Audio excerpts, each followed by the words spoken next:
What's up, guys? Welcome to A Reseller's Life. My name is Chris. Thank you so much for joining me. In today's episode, I need your help. I am outside a thrift store right now, and I'm writing a proposal for the general manager because what I want to do is bulk thrift. So there's a couple different options here. You can see Goodwill, Salvation Army, they do those pallets.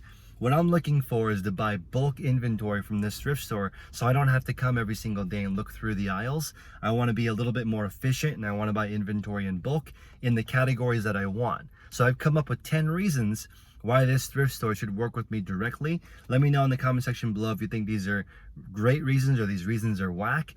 Like the video, and also consider subscribing, because in every single video I'm going to give you guys 1 to 3 tips to help you grow your online store. So number 1, I want to guarantee a minimum purchase order. I'm thinking $2,000.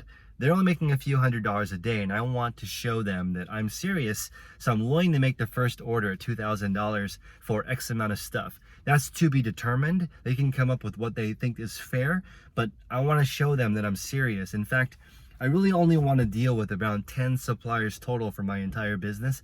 I would love for this local charity to be one of them. Number 2, I'm willing to take the slow movers with me.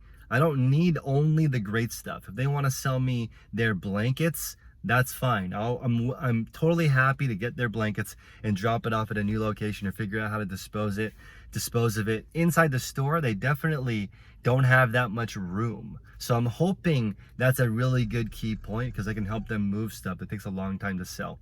Number 3, I want to come at the same time every week, so they have this guaranteed sale. The lady that I was talking to was the lady in charge of numbers for the store. That's exciting, because if she has this guaranteed amount of money, I think it takes pressure off of her. She told me that they have to put out onto the floor X amount of items per day. This hopefully can take the weight off of them, me showing up the same time every week. That's number 3. Number 4, it's a guaranteed sale. I'm totally down to sign a contract. I would love to come in here once a week and take care of business. Number 5, I only sell in specific categories. So if it works out or it doesn't work out, hopefully they can just leave me part of that category so I can fill my quota each week. And obviously they still need some of these types of items to bring people into the store. But they're working with something very specific. It's not like they have to train their staff to do a lot of different categories. I only sell in a few. So I'm very specific in what I'm looking for. Number 6, I'm local. This is huge. Use local to your advantage. People want to work with people like them. This is my neighborhood. I want to work with this shop directly. Number 7, I am willing to do consignment for them. And this is, I think, the most powerful. They do not have an online store, surprisingly enough. So for them, all they can sell is what's in the store, their walk-in traffic. And they have a lot of great items. I've been thrifting here for years, and the items that sell for over $100 on eBay and Amazon, they're not going to sell for more than $50 here locally. There's almost a brand new Kindle inside that's listed for $40 below retail. It's almost new. It's been there for like 2 weeks now. And the reason is because they don't have enough walk-in traffic to make that happen. On a consignment deal, they would actually make more money consigning that deal with me. So I'm actually thinking that's got to be a good push to help them actually work with me. Number 8, this one is, I'm willing to pay slightly more for certain items, just because of my, this is not the same for everyone that's listening right now, but because of my YouTube audience, I'm willing to pay slightly more on certain items as well. So not only am I going to be selling it online, where there's a lot more traffic, I also have my YouTube audience. So if there's something rare or cool, for me, being able to flip it quickly to my audience makes sense. Also brings them more awareness, which is great, because obviously she told me I would have to okay it with their marketing department, which makes sense. See, I can't just go willy-nilly and make YouTube videos in their facility and not listen to their specific marketing team. So it's important to work with the company with what they have. This is an important lesson in life and when working with other people. What you want doesn't matter. In these first few reasons, I'm just trying to make it convenient for them to work with me. They don't need my business. They're a very successful thrift store. They don't need me coming in each week to do something. I'm trying to present something that makes them go out of their normal realm of doing business to work with me. Number 9, awareness to their store is kind of a tricky thing. They do not want to bring the negative type of awareness that their store is being cherry-picked by somebody long term.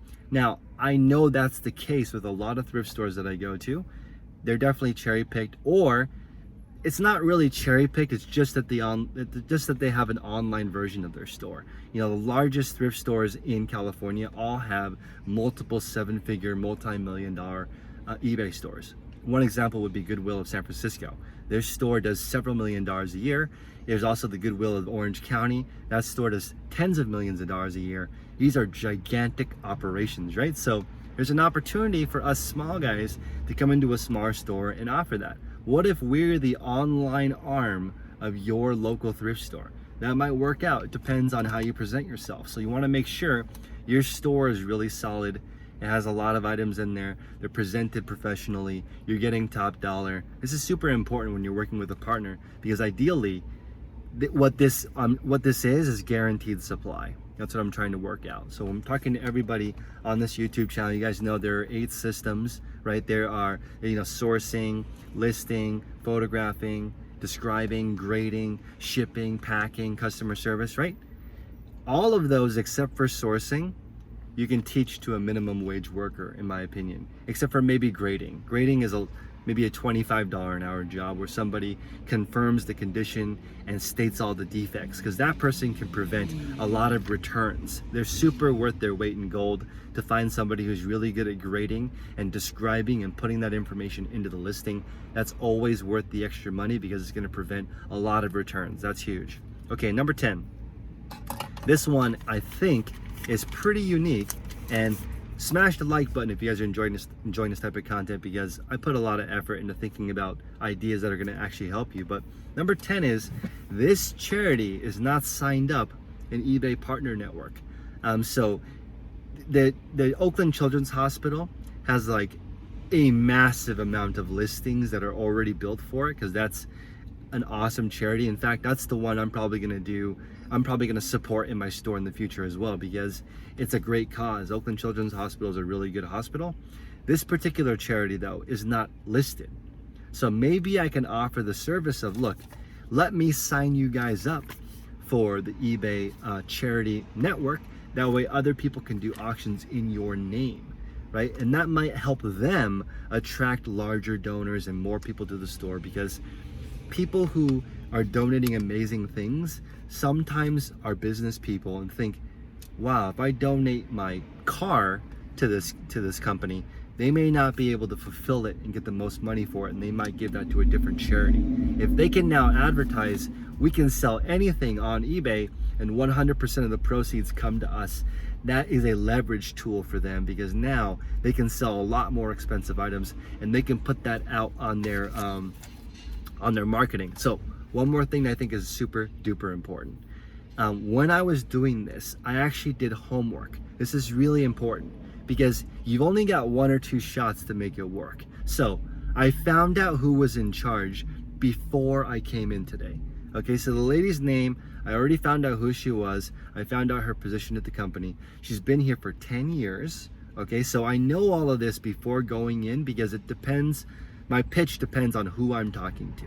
Okay, she's been here a long time.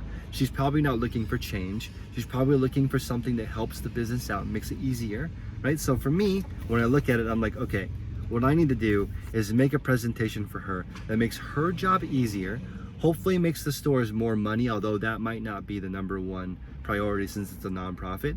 In fact, I saw on the door that like 96% or 97% of their proceeds go directly to the charity.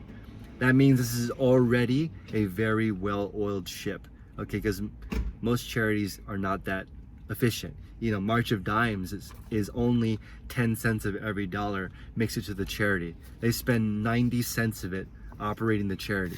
This company spends 3 to 4% operating their charity. That's very, very lean. Okay, so their marketing campaign, right now, I was looking at what they do. They do Instagram, they do Facebook, but their #1 form of marketing, this is very interesting, is mailings, is direct mail.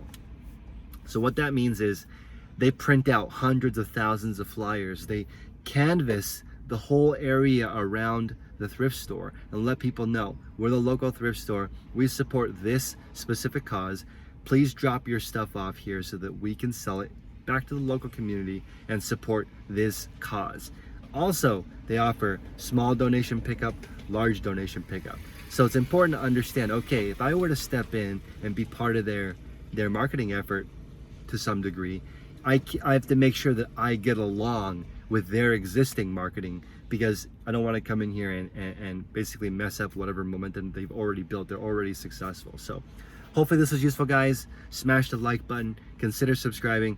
All of my videos are sponsored by my reseller field guide, which is 35 bucks with code YouTube. It goes over the 8 ways that I run my systems, and you know, it's a digital guide. You can go through that course. It really helps me build the channel. It's half off with code YouTube, and that makes it 35 bucks. So please support the channel. You're welcome to email me at chris@dailyrefinement.com. Take care, guys.